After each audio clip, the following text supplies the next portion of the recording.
It's the whacked out news. People breaking the law. Ha ha, fighting in the nude. Ha, drunk people pooping in the street. Ha ha, it's the whacked out news. Huh, so many people on meth. Ow!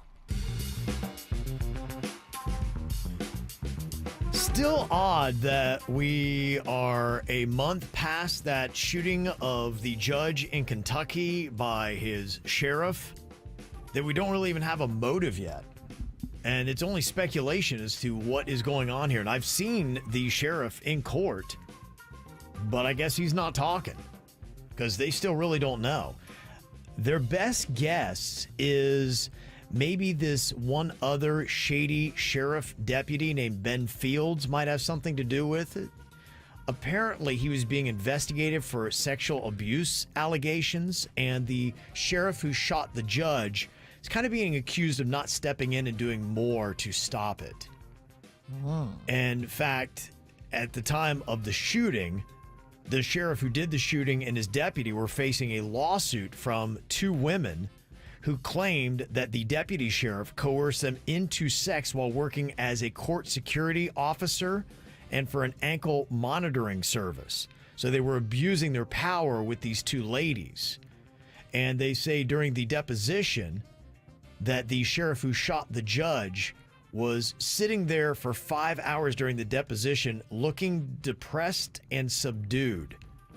And then it was just 3 days later that he shot the judge in his quarters. So I'm still confused, by the way. Yeah, because I mean, is it because there was sexual improprieties happening and the judge was gonna out them, or is it because the judge was hooking up with the sheriff's daughter? That's the crazy part where I haven't heard anything in any serious documents yet talking about the daughter and that being a connection. It seems like they're going more down this path of this sidebar case that the sheriff was involved with this deputy and had concerns about that. I don't know. So Virginia got it completely wrong? I'm just telling you what I got from TikTok. And it's such a better story if the judge was like, well, then let's run with it. being horrible. If it's a better story. I don't like it if the sheriff was, covering his own improprieties sexually by shooting the judge. Like that's just... That's a complete twist of the story. Yeah. It's a complete different story. Completely different story. Completely. Yeah. So it's just odd that here we are a month later and there's still really no concrete motive as to why the sheriff gunned down the judge. They've got the video of it. There's really no doubt that he did it. Weirdo-rama, right? Yeah. It is odd, yeah. Well, there's a new lawsuit filed on October 15th that is seeking damages for passengers on board the Symphony of the Seas who were unknowingly photographed and filmed by their stateroom attendant during a February cruise. Oh, no. How did this take place? Yeah, that's like a hidden camera? Yeah, I guess so. At least 23 people have been notified by law enforcement that they were caught on camera, but more suits against the company are expected to be coming out.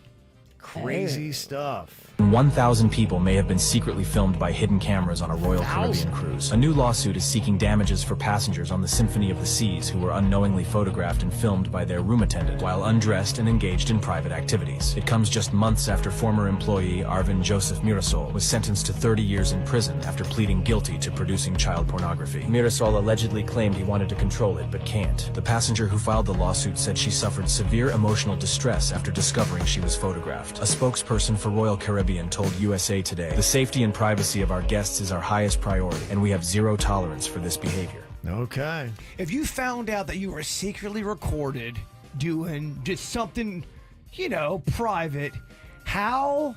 What am I doing? Okay, you and Panda are having alone time, and it's got a lot of angles, and a lot of things are said. You know how you guys get all hot and heavy. Oh, I'm just a fox. How emotionally distressed are you? I'm not happy about it, and I definitely would join the lawsuit. Without a doubt. Without a doubt. I feel like that would make you think every room you ever walk into, you're getting recorded. I think back now on all the Airbnbs I've stayed in, all the hotel rooms I've stayed in, never looked for cameras, never looked at phones or chargers, alarm clocks. They say that there's cameras in all those things now. Yeah. People are trying to record you, and they look back at the footage and go, "Oh, this is boring. Delete." Whatever. I'm turning it out. There's a kangaroo that escaped its enclosure in Volusia County, Florida, after a bear wandered into it. Oh, my. The kangaroo named Pearson successfully got away from the bear, but is yet to be recovered. There's been a couple videos of it hopping down the road. The sheriff there in Volusia County posted a picture of Pearson on social media, and they're contacting the owner, trying to find the kangaroo that is on the loose. What does a roo eat? How would it go out there and survive? Does it eat Babies. It eats Human. Human babies. Loves them. That's why they're trying to find it. Are you in charge of watching Baby Lachlan today? That's right. 58-year-old Eric Haddad was convicted of carjacking a customer after a missed payment on their 2020 Honda Accord. Wow, he What? carjacked him over a Honda Accord? He repoed it himself? But the thing that's crazy, the victim had paid it in full a few days later, along with the late fee, and was current at the time of the carjacking. What is going on? It sounds like this guy went rogue. He did. And what's weird, he works at his family's dealership. It's Guru Auto Sales in Aventura. And no one told him that the bill was paid? I don't know. I don't know if he didn't know and he thought he'd take justice into his own hands, or he was just carrying a grudge that they were late on their last payment. I blame the kangaroo. Crazy. Omaha police say a drunk driver crashed into a cemetery on Sunday morning and damaged several headstones. The department posted a photo and urged relatives to contact the cemetery if they believe a family's marker was impacted. Oh, that's a recipe for a ghost. Yeah, I don't know if you're going to be haunted now because you disturbed the headstone. You're not supposed to do that. Jarred some spirits loose. They said that the blood alcohol level of the driver was .169, well over the legal limit. It hit pretty good. He had to have been going excess of, I'm guessing, 60 plus miles an hour for this type of damage. And I feel bad for the people. That's why we want to get these monuments up as quick as we can. I knew what I was going to see when I got there, and I was highly disappointed when it was what I expected I would see. They're not repairable. Some families may just have to leave them the way they are, intact with, now they're scuffed up a little bit. Others will find the resources to get them repaired. Okay. Another drunk driver, this one from Vermont, got arrested in Canada. And they said, all right, well, you're not even in your home country. He's like, no. He thought he was still in the United States. He was that hammered. It's tricky. He drove into another country drunk and didn't realize it. So it's that easy to get into Canada, I hear. I guess so. You can be completely hammered behind the wheel and get in no problem. I mean, Denny's walked in without any kind of passport. He just had his driver's license. So he walked in and goes, whoa, I'm in Canada. And they were cool with it. Here I am. That doesn't seem safe, does it? It doesn't. No.